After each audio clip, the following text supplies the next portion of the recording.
They were the ultimate villains. They lived life king-size and ruled kingdoms with iron-fisted methods.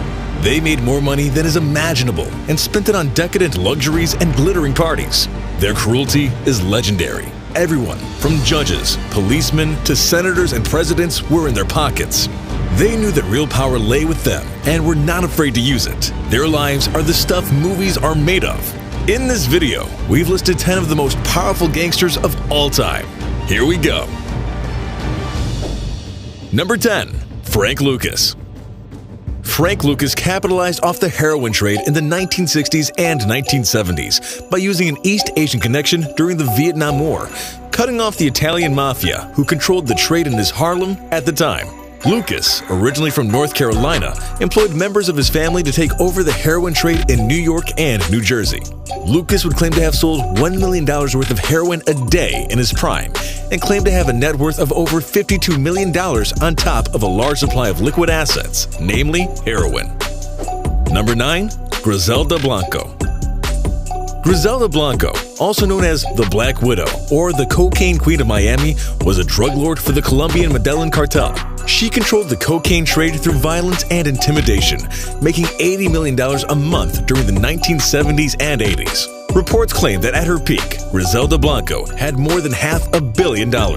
After serving 10 years in jail on drug charges, Blanco would return to her native Colombia. Number 8. Anthony Salerno. Italian mobster Fat Tony Salerno made his millions running the numbers and drugs racket in East Harlem after most other Italian mobsters left the area, as it became more black and Latino in the 1960s, making tens of millions of dollars. As the frontman for the Genovese crime family, Salerno was named the America's Top Gangster by Fortune magazine in 1986, due to his wealth of more than $1 billion and influence. In 1988, Salerno was convicted of racketeering charges and was sentenced to 70 years in prison. Number 7. Carlos Lehder. Lehder was one of the founders of the Colombian Medellin cartel. While in prison, Lehder met Boston-born drug trafficker George Jung, who helped him import and distribute cocaine from his native Colombia into the United States, accumulating $2.7 billion. Cocaine made Lehder so rich that he owned his own island in the Bahamas and offered to pay off Colombia's debt. Lehder would eventually be extradited to the United States and sentenced to life in prison, which was reduced after he agreed to testify against former Panamanian President Manuel Noriega in 1992. Number 6. Meyer Lansky. Lansky was a Jewish immigrant from Poland who would make a fortune of gambling, both legal and illegal. Lansky would join notorious gangsters Charles Lucky Luciano and Ben Bugsy Siegel to run a gang that would be known as Murder Inc. Lansky would later turn to focus on gambling, setting up operations in Florida, Las Vegas, and Cuba before the Cuban Revolution.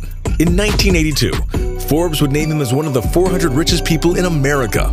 Lansky would be indicted for tax evasion and fled to Israel. He would later return to the U.S. to face charges and was acquitted in 1974. Lansky would die a free man in Miami at age 83. Number 5. Joseph Kennedy.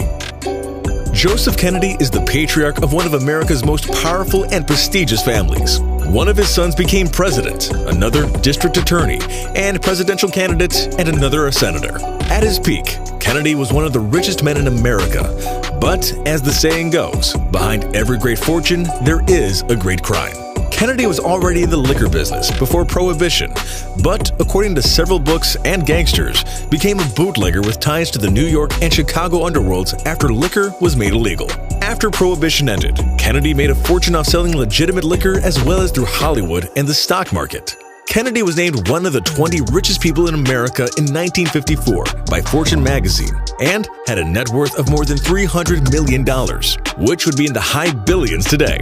It has been reported that Kennedy contacted mobster Frank Costello, who was known to brag that he was a bootlegger with Kennedy, to use another mobster, Chicago's Sam Giancana, to help his son John get elected through his ties to Chicago and the unions. Number 4. Amado Carrillo Fuentes. Amado Carrillo Fuentes was the head of the Mexican Juarez cartel. He was known as Lord of the Skies due to his private fleet of planes, including 22 private 727 jet airliners, which were used to import cocaine from Colombia to Mexico, where it was later smuggled into the United States. Fuentes had an estimated net value of $25 billion, almost twice as much as Facebook founder Mark Zuckerberg, and the DEA called him the most powerful drug trafficker of his era. He would die while undergoing plastic surgery to alter his appearance in 1997. Number 3. Joaquin Guzman Loera.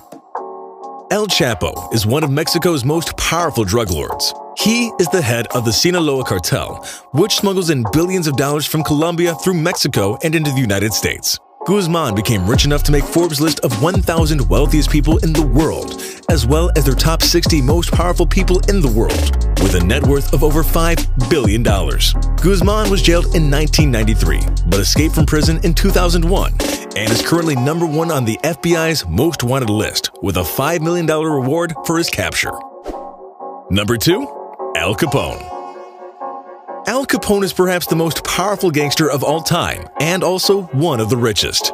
During Prohibition, Capone controlled the illegal alcohol, prostitution, and gambling rackets in Chicago, which brought in $100 million a year at its prime. Capone's money allowed him to bribe police officials, judges, and even the mayor of Chicago. Unfortunately, he could not bribe the IRS, who convicted him of tax evasion in 1932 and sentenced him to 11 years in prison. Number 1. Pablo Escobar.